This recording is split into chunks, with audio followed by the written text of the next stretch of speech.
Marcus Chen woke up in darkness. His head hurt badly and his mouth tasted like metal. He tried to move his hands, but they were chained to a cold wall behind him. The chains felt strange, not like regular metal. They seemed to glow with a soft red light. Where was he? The last thing he remembered was running through the jungle on planet Kepler 442b. His team had been trying to steal information about alien weapons. Then something hit him from behind and everything went black. Slowly, his eyes got used to the darkness. He was in some kind of prison cell. The walls looked like they were made of red crystal. They pulsed with light like a heartbeat. The floor was smooth and cold under his feet. There was no window, no bed, nothing except the chains holding him to the wall. Marcus was a captain in the Earth Defense Force.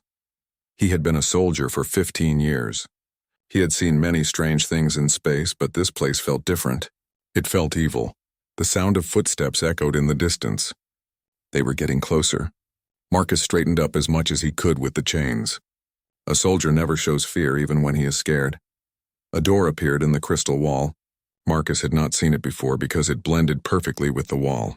The door slid open without any sound. Light poured into the cell. Marcus had to close his eyes for a moment. When he opened them, he saw something that made his blood run cold. 3 figures walked into his cell. They looked almost human, but not quite. Their skin was pale white like snow. Their eyes were bright red like drops of blood. They were tall and thin, dressed in dark robes that seemed to move on their own, but it was their teeth that made Marcus afraid. When they spoke, he could see long, sharp fangs where normal teeth should be. "The human is awake," said one of them. His voice sounded like ice breaking. "Princess Lyrelay wants to see this one." Marcus had heard stories about the Sanguine Empire. Every human soldier knew about them. They were vampires who ruled a huge part of the galaxy. They fed on blood and life energy from other creatures. Planets under their control became dead rocks within a few years. "So you are vampires," Marcus said. His voice was steady even though his heart was beating fast. "I thought you were just stories to scare children." The 3 aliens looked at each other and laughed. "It was a cold, cruel sound. Stories?" said another one. "We have been rulers of this galaxy for over 10,000 years. Your species barely learned to fly between stars 50 years ago. You are nothing but food to us." Marcus said nothing. He had been trained not to give enemies any useful information. But inside he was thinking hard. If these creatures were as powerful as they claimed, why did they bother capturing him alive? Why not just kill him and take his blood? The vampires left without saying anything else. The crystal door closed and Marcus was alone again in the red darkness. Hours passed. Or maybe days. In this place, time felt strange. Marcus tried to keep his mind sharp by doing military exercises in his head. He thought about his training, his friends, and his home on Earth. Then the footsteps came again. This time, only one person was walking toward his cell. The steps were lighter, more careful than before. The door opened again. This time, only one figure entered the cell. Marcus had thought the other vampires looked strange, but this one was different. She was clearly female. Shorter than the others, but something about her made the air in the cell feel cold. She had long black hair that seemed to shine with its own light. Her skin was pale like the others, but beautiful in a deadly way. She wore a long dress that looked like it was made of liquid shadow. Around her neck was a necklace with a red stone that pulsed like a heart. But her eyes were what caught Marcus's attention. They were red like all the others, but there was something else in them. Intelligence, curiosity, maybe even sadness. This had to be Princess Lyrelay. She walked closer to Marcus but stopped suddenly. Her nose wrinkled like she smelled something bad. She took a step back and her hand went to her throat. "Strange," she said softly. Her voice was musical but cold. "Your scent isn't different." Marcus watched her carefully. He had expected her to be cruel and hungry like the others. But she seemed confused, almost afraid. "Different how?" Marcus asked. Princess Lyrelay moved closer again, but very slowly. She seemed to be fighting against something. When she was about 3 feet away from him, she stopped completely. "Your blood," she said. "It does not smell like food. It smells like—" She paused, searching for words. "Like danger. Like something that could hurt me." This was interesting. Marcus had never heard of a vampire being afraid of blood before. He decided to test something. "Maybe your kind is not as powerful as you think," he said. The princess's red eyes flashed with anger. For a moment, Marcus thought she might attack him. But instead she stepped back again. "Impossible," she said. "We are the perfect predators. We have conquered hundreds of worlds. We feed on any living creature. Except humans," Marcus said quietly. The words hung in the air between them. Princess Lyrelei stared at him for a long moment. Then she turned and walked quickly toward the door. "Guards," she called. "Bring medical equipment to this cell. I want a blood sample from this creature." "Your Highness," came a voice from outside. "Surely you do not wish to feed from such a primitive species." "I do not wish to feed," the princess said sharply. "I wish to understand. This human's blood is different. I want to know why." She looked back at Marcus one more time. For just a second he thought he saw fear in her red eyes. "What are you?" she whispered. Then she was gone and Marcus was alone with his thoughts. Something very strange was happening here. Vampires were supposed to want blood more than anything else. But this princess seemed afraid of his blood. Marcus smiled in the darkness. Maybe humans had more power in this galaxy than anyone realized. Maybe this princess had just given him the key to fighting back against the Sanguine Empire. He tested his chains again. They were still strong, but Marcus was patient. Every soldier knew that the best battles were won with the mind, not just with weapons. And something told him that this battle was just beginning. The crystal walls pulsed with their red light, like the heartbeat of some giant creature. In the distance, Marcus could hear the sound of machinery and voices speaking in the vampire language. They were preparing to study his blood. Princess Lyrelei wanted answers, and Marcus had a feeling that when she got those answers, everything would change. He closed his eyes and began to plan. Somewhere in this alien palace, there had to be a way to escape, and when he found it, he would take with him the most important discovery in human history. The vampires were afraid of something, and that something was in his blood. Princess Lyrelei paced back and forth in her private laboratory. The room was deep inside the royal palace, far from the eyes of the court. Here she could think without interruption. On the table in front of her was a small glass container. Inside was a few drops of the human's blood. The liquid was red, like any blood, but something about it made her stomach turn. She had been studying it for 3 days now. Every test she ran gave her more questions instead of answers. Dr. Vex, her personal scientist, stood nearby. He was old, even by vampire standards. His skin was gray and wrinkled, and his red eyes had faded to pink with age. "The results are very strange, Your Highness," he said, reading from a tablet. "The iron content is much higher than any species we have encountered. The cellular structure is also different, more complex." Lyrelei picked up the container and looked at the blood through the glass. Just being near it made her feel sick. "But that is not the strangest part," Dr. Vex continued. "When we exposed test subjects to the blood, they had unusual reactions." "What kind of reactions?" Lyrelei asked. "They became emotional, Your Highness. The subjects started to feel things, fear, sadness, even guilt about past feedings." Lyrelei set the container down quickly. In their society, emotions were considered a weakness. The Sanguine had evolved beyond such things long ago. They were pure predators driven only by hunger and the need to survive. "That is impossible," she said. "We removed emotions from our genetics thousands of years ago." "That is what I thought too," Dr. Vex said. "But the evidence is clear.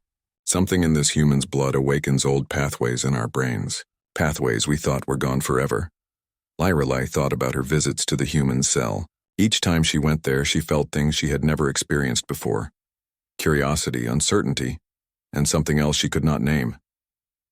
"Have you told anyone else about these results?" she asked. "Of course not, Your Highness. You ordered complete secrecy." "Good, continue your research, but tell no one." Lyrelei left the laboratory and walked through the palace corridors. The walls were made of the same red crystal as the prison cells, but here they were polished and decorated with gold. Paintings showed the history of the Sanguine Empire. Battle scenes, conquered worlds, rivers of blood from defeated enemies. She had walked past these paintings thousands of times before. They had always filled her with pride, but now, looking at them made her feel something different, something uncomfortable. She found herself walking toward the prison levels again. She told herself it was just to check on the prisoner, to make sure he was still alive for further study. Marcus was sitting against the wall when she arrived. His chains allowed him to move a little, but not much. He looked up when she entered. "Back for another visit, Princess?" he said. "Or should I call you Your Majesty?" "Princess is correct," she said. "I am not the Empress yet." Yet, Marcus repeated. So you plan to rule this empire someday? Lyrelei studied him. Most prisoners begged for their lives or screamed in terror. This human seemed almost relaxed. I will rule when my father steps down, she said. It is my duty. Duty, Marcus said thoughtfully. Do you want to rule? Or do you just think you should? The question surprised her. No one had ever asked her what she wanted before. In their society, duty was everything. Personal desires were weakness. That is not a relevant question, she said. It's the most relevant question there is, Marcus replied. If you don't know what you want, how can you know if you're making the right choices? Lyrelei felt that strange, uncomfortable feeling again. She changed the subject. My scientists have been studying your blood, she said. And what did they find? It is toxic to my people. It causes problems. Marcus smiled. What kind of problems? Lyrelei hesitated. She should not be sharing this information with a prisoner. But something about him made her want to talk. It makes us feel things, she said quietly. Things we are not supposed to feel, like what? Emotions, she said. The word felt strange in her mouth. Fear, sadness, regret. Marcus leaned forward as much as his chains would allow. And you think that's a bad thing? Of course it is bad, Lyrelei said. Emotions make you weak. They cloud your judgment. They make you hesitate when you should act. Or maybe they make you human, Marcus said. We are not human. We are sanguine. We are superior. Marcus was quiet for a moment. Then he asked, If you're so superior, why are you afraid of my blood? Lyrelei had no answer for that. Tell me about your empire, Marcus said. How many worlds have you conquered? Thousands, Lyrelei said with pride.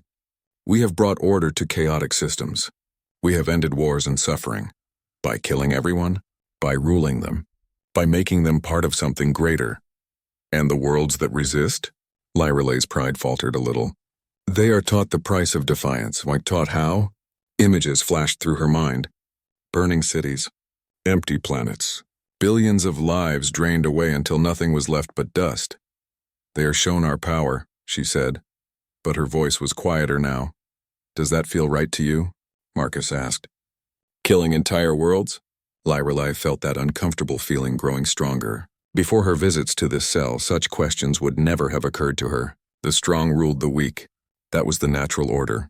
But now, for the first time in her long life, she wondered if the natural order was wrong.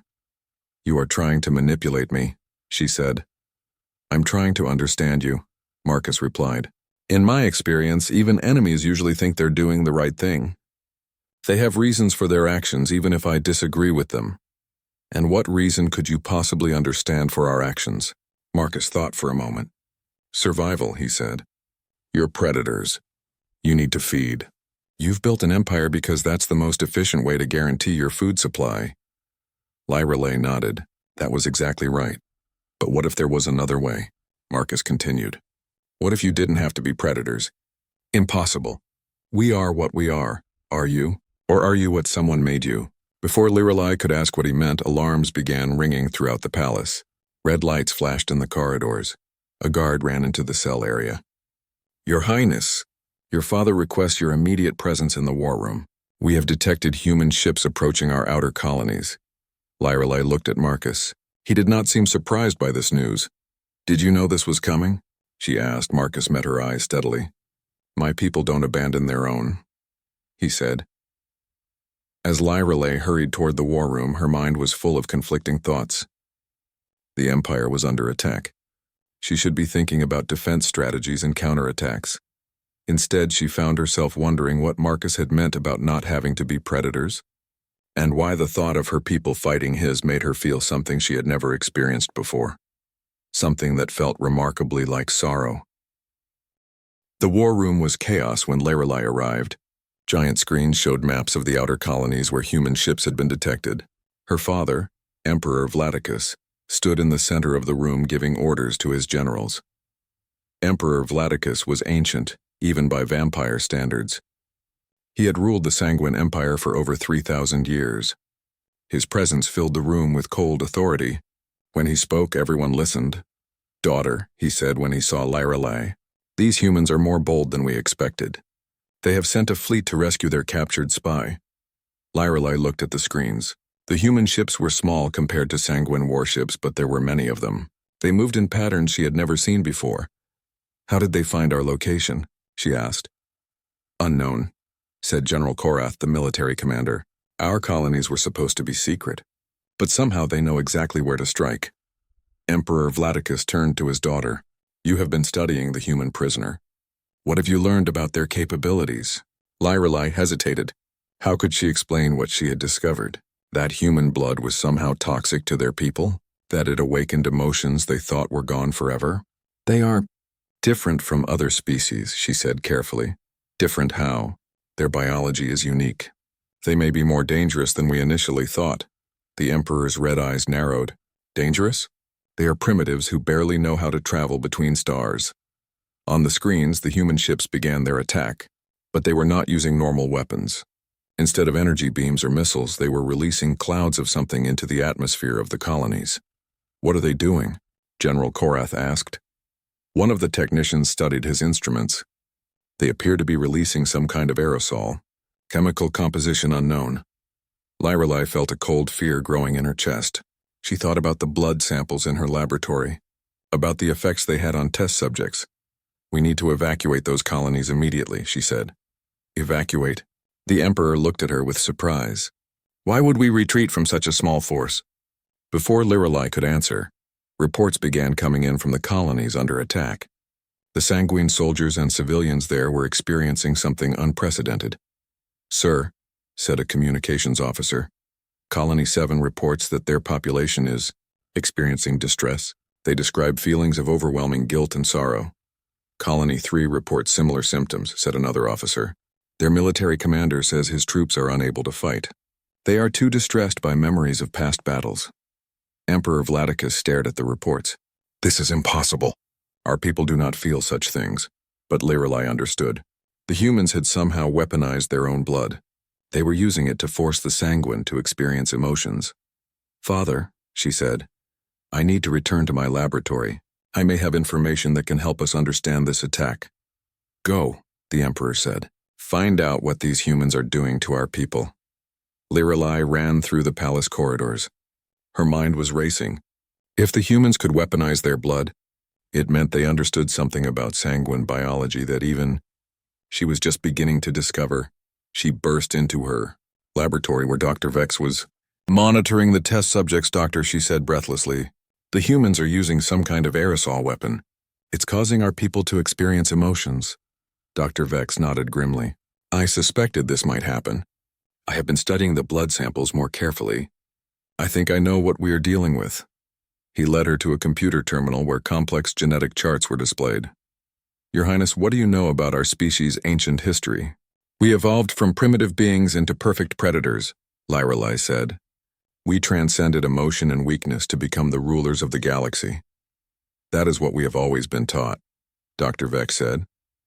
But these blood samples suggest a different story. He pointed to the genetic charts.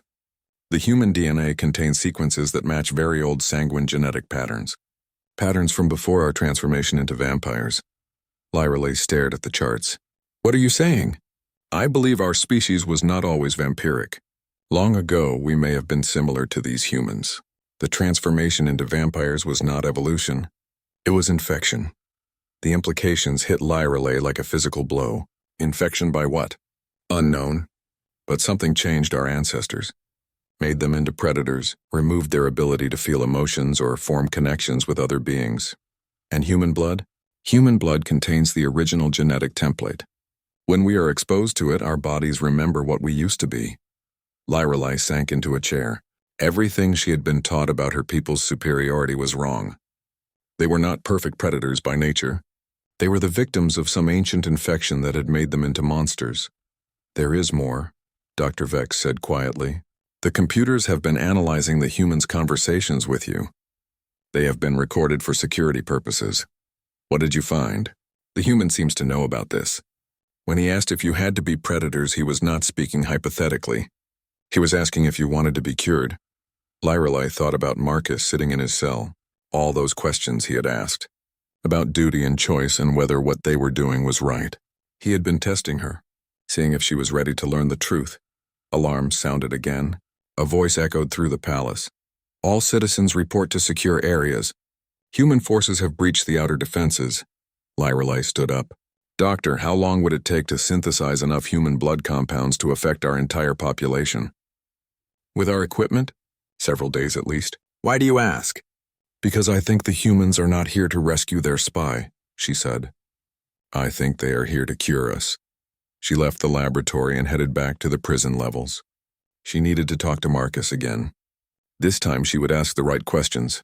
The corridors were full of running soldiers and panicked servants. The human attack was unlike anything the Sanguine had ever faced. Instead of trying to destroy them, the humans seemed to be trying to change them. When she reached Marcus's cell, she found him sitting calmly against the wall. He looked up when she entered, and she saw something in his eyes she had not noticed before. Compassion. You know, she said. It was not a question I suspected, Marcus replied. My people have been studying your species for a long time. We found genetic evidence that you were not always vampires. Why did you not tell me? Because you had to discover it yourself. If I had just told you, you would not have believed me. Lyrelei sat down across from him, ignoring the fact that princesses did not sit on dungeon floors. What are my people? She asked. What you were meant to be, Marcus said gently. Guardians, protectors. The genetic evidence suggests you were designed to help other species, not prey on them. Designed by whom? We call them the progenitors, an ancient race that seeded the galaxy with life. They created different species to serve different purposes. And humans? We think we were meant to be the key, the genetic template that could restore the other species if something went wrong. Lyrelei felt tears on her cheeks. She had never cried before. The sensation was strange but not unpleasant. So all the worlds we destroyed, she whispered, all the lives we took. We were supposed to protect them. Marcus nodded sadly. But it was not your fault. Your people were infected with something that made you into predators. You did not choose to become monsters. But we can choose not to be monsters anymore. Yes, Marcus said. But it will not be easy. Your entire society is built on being predators. Changing will mean giving up everything you think makes you powerful. Lyrelei wiped the tears from her face. What does your attack hope to accomplish? We are hoping to awaken enough of your people to the truth that they will choose change over war. And if they do not? Marcus looked sad. Then we will have to find another way to stop you. We cannot allow the Sanguine Empire to continue destroying worlds. Lyrelei stood up. Outside, she could hear the sounds of battle getting closer. I have to make a choice, she said. Yes, Marcus agreed. You do. Lyrelei stood outside the throne room, her hand on the door. Inside, she could hear her father shouting orders to his generals. The human attack was spreading to more colonies, and reports kept coming in of Sanguine troops who could no longer fight. She had to make a choice. Tell her father what she had learned and risk everything, or stay silent and watch as her people fought a war they could not win. The door slid open and she stepped inside. The throne room was massive, with a ceiling that disappeared into darkness above. Her father sat on the blood throne, a chair carved from a single piece of red crystal that had been fed with the life energy of 1,000 worlds. Daughter, Emperor Vladicus said when he saw her, what did your research reveal about these human weapons? Around the throne, a dozen generals and advisors waited for her answer. These were the most powerful beings in the Empire. They had conquered worlds and commanded fleets that could destroy star systems. Father, Lyrelei said, her voice steady despite her fear. The humans are not using weapons. They are using medicine. The Emperor's red eyes narrowed. Explain. The aerosol they are releasing contains compounds from human blood. These compounds do not harm our people physically. Instead, they restore genetic pathways that were damaged long ago. What pathways? General Korath demanded. Lyrelei took a deep breath. The pathways that allow us to feel emotions, to experience empathy and compassion. Silence filled the throne room. The generals looked at each other with confusion and disgust. You are saying these humans are trying to make us weak? The Emperor asked. I am saying they are trying to make us what we were before, Lyrelei replied, before we became vampires. Emperor Vladicus stood up from his throne. Even at his great age, he was still tall and imposing. That is impossible. We have always been the perfect predators. No, father, we have not. Lyrelei walked closer to the throne, ignoring the shocked faces of the court. I have studied the human prisoner's blood. I have found genetic evidence that our species was altered. We were infected with something that made us into vampires. Infected? The Emperor's voice was dangerous now. You dare suggest that our superiority is a disease? I suggest that our need to feed on others is not natural, that we were meant to be guardians, not predators. The court erupted in angry voices. The generals called her words treason. The advisors demanded she be arrested for spreading lies, but Emperor Vladicus raised his hand and the room fell silent. You have been spending too much time with the human prisoner, he said coldly. His words have poisoned your mind. His words have opened my mind, Lyralee replied. For the first time in my life I am thinking about what we do instead of just following orders. Thinking is dangerous, the Emperor said. Feeling is weakness. We rule this galaxy because we are above such things. We rule this galaxy because we destroy everything we touch, Lyralee shouted. We turn living worlds into dead rocks. We drain the life from billions of beings. How is that superior? The Emperor's face darkened with rage. Guards! Arrest the princess for treason. But before the guards could move, new alarms began sounding. A communications officer ran into the throne room. Your Majesty, the human ships have reached the capital planet. They are releasing their aerosol weapon over our major cities. Through the tall windows of the throne room, Lyralee could see ships in the sky. They were small and fast, spreading clouds of vapor as they flew. Shoot them down, the Emperor commanded. Sir, our pilots are reporting the same problems as the colonies. After exposure to the aerosol, they cannot bring themselves to fire on the human ships. Then send ground forces. Sir, the ground forces are also affected. They are laying down their weapons. Emperor Vladicus stared at the reports in disbelief. His perfect army was refusing to fight. This is what happens when you allow emotions to return, Lyralee said quietly. Our soldiers remember what it feels like to take a life. They remember the pain they have caused. Silence, the Emperor roared. He turned to his guards. Lock the princess in the highest tower. She will remain there until this madness ends. As the guards moved toward her, Lyralee made her choice. I will not be your prisoner, she said, and I will not let you destroy any more worlds. She pulled a small device from her robes. It was a communicator she had taken from her laboratory. Human ships, she said into the device. This is Princess Lyralee of the Sanguine Empire. I wish to surrender myself to your forces. The throne room erupted in chaos. The Emperor screamed orders. The generals drew their weapons. The guards rushed toward Lyralee, but from outside came a new sound. The roar of ships landing in the palace courtyard. Your Majesty, came a voice over the communication system. This is Captain Sarah Martinez of the Earth Defense Force. We have received Princess Lyralee's surrender. We are here to escort her to safety. Emperor Vladicus's face was twisted with rage and madness.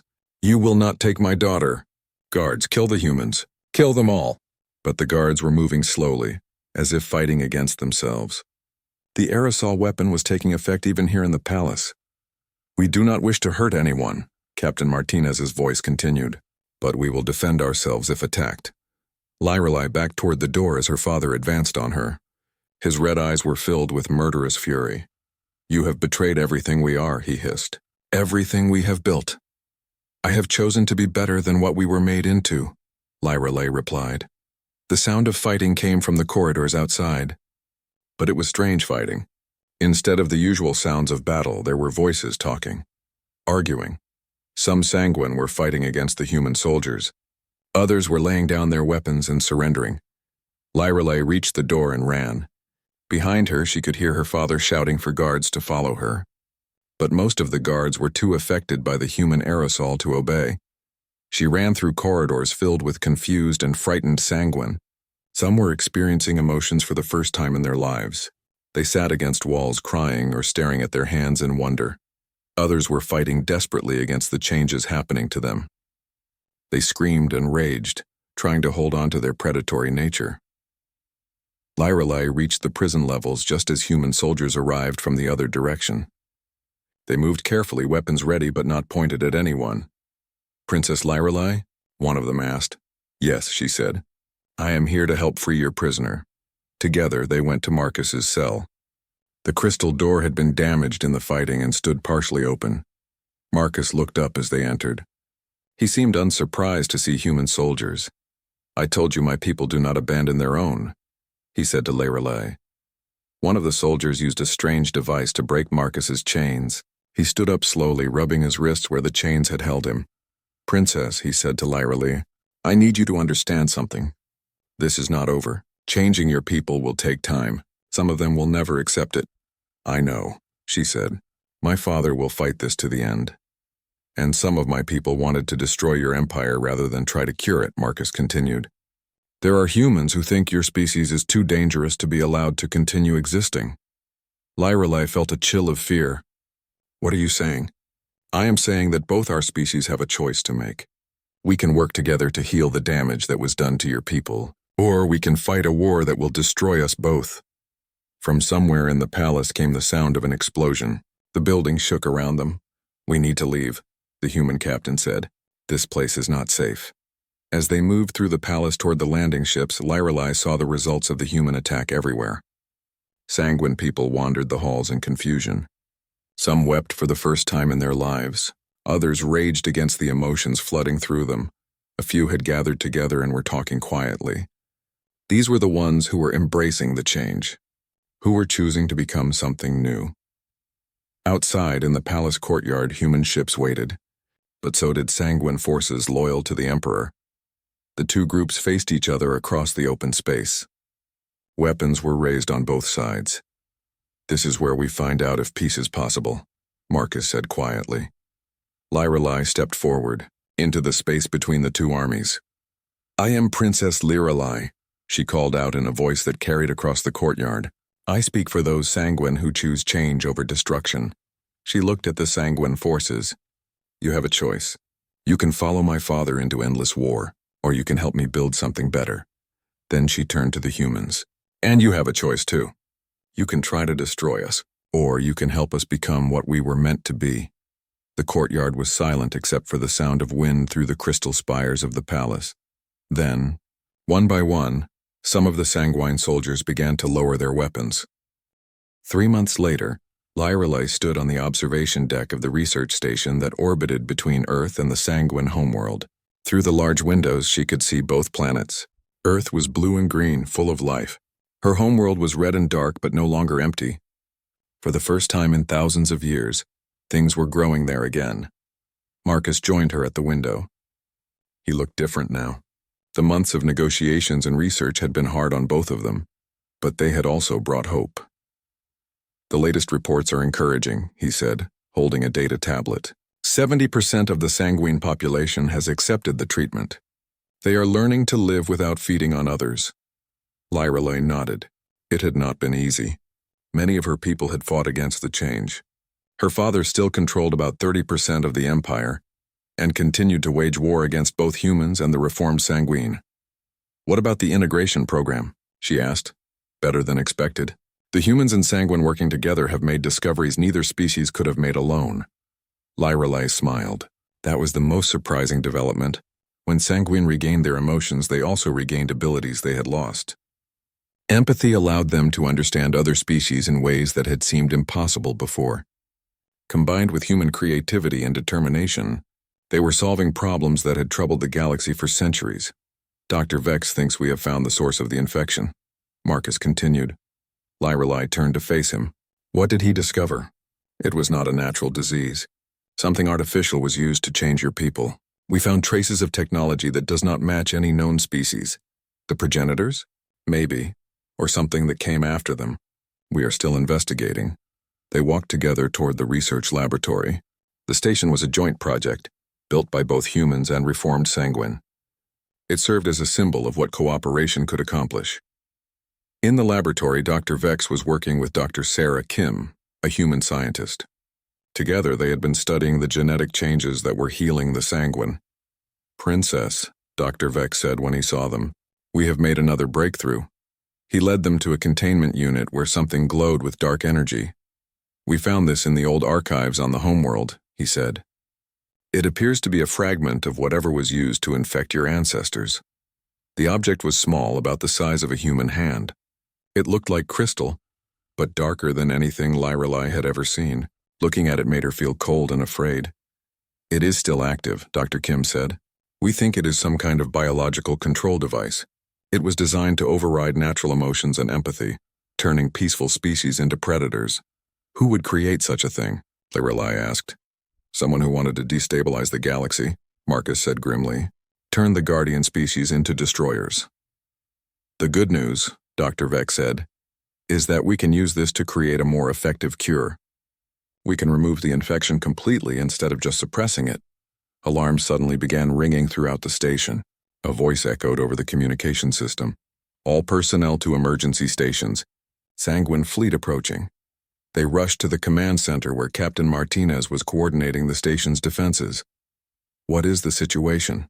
Lorelei asked. Your father's forces, Captain Martinez replied. 50 ships armed and ready for battle. On the main screen they could see the approaching fleet.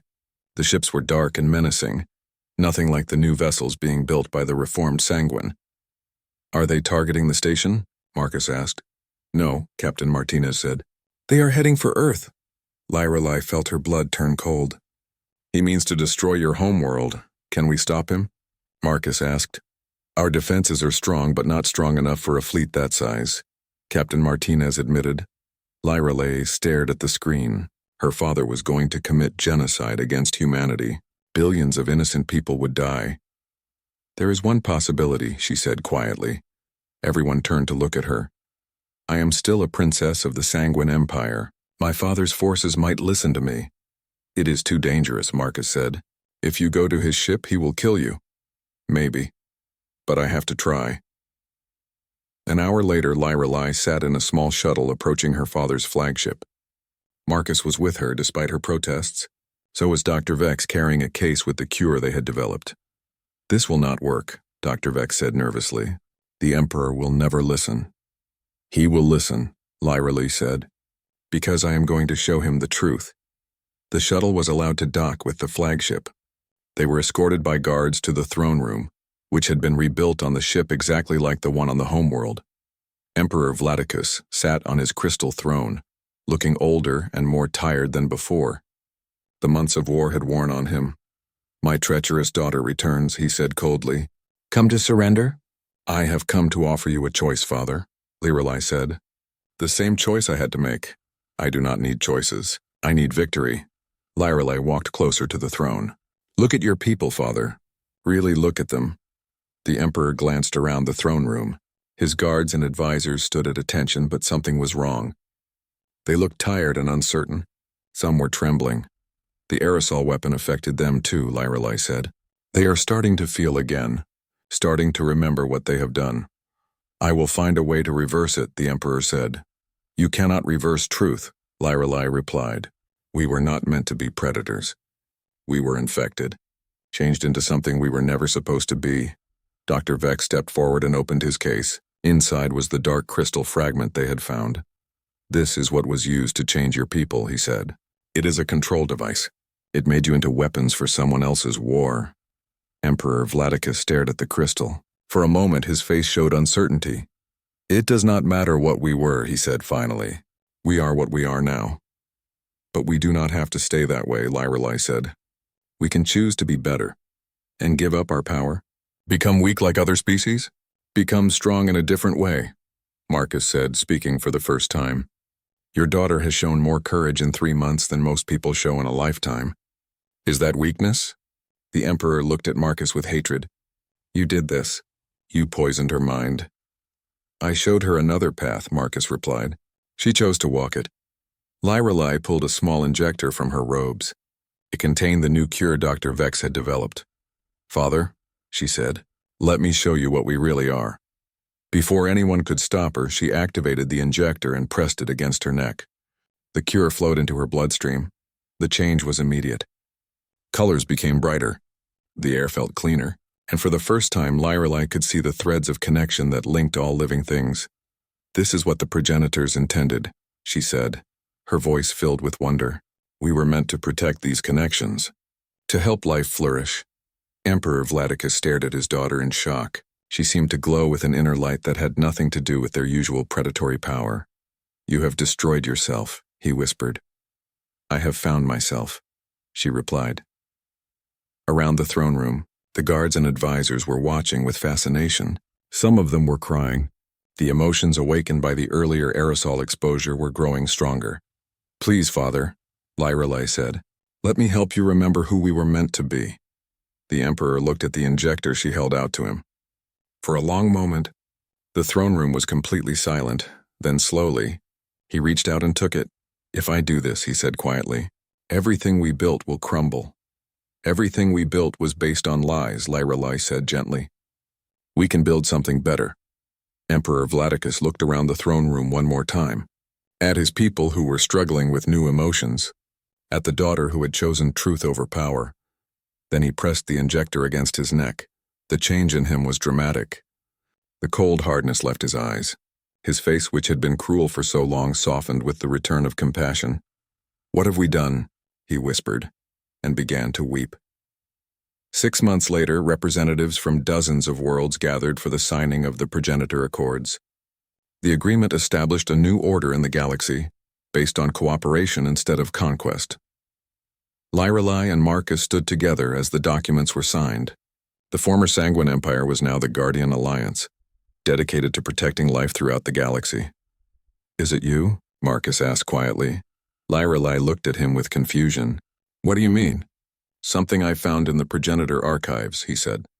It was a recognition phrase, a way for Guardians to identify each other after long separations.